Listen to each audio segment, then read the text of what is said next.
The reality of budget cuts is hitting some much-loved programs in local school districts.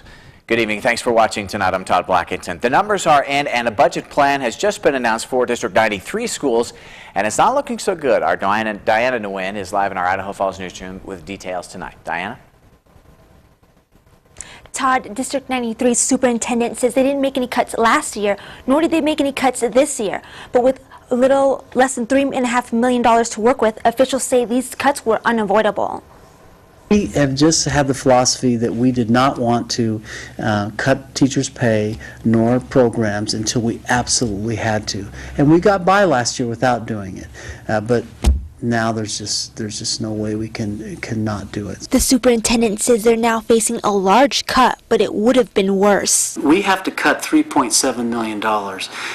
It's much larger than it would have been if we would have made some cuts last year.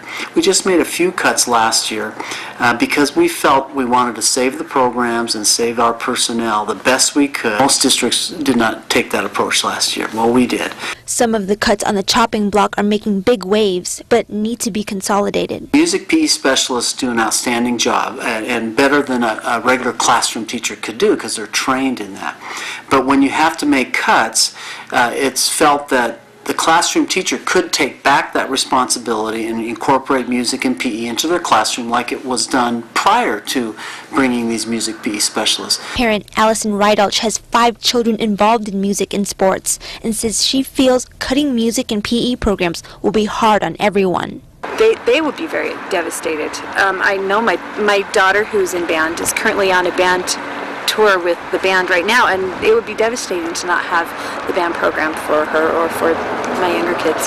All those programs were created for a need, to meet the needs of a certain population of children. They're not frivolous programs, they're not unneeded programs, they're very good and quality programs. The problem is when you have to cut $3.7 million, something has to go. It will also affect their academics because music is directly linked to that, and also physical activity. We know that's directly, I mean, they will do better academically if they have a chance to move around and get exercise. The superintendent says this may be a deep cut now, but the future looks brighter. It does sound promising, and the sales receipts for March in Idaho have gone up, and hopefully if April and May and the rest of the year continues that way, maybe we'll get some more money back. No final decisions have been made yet, and District 93 board members say they would love to hear the public's input.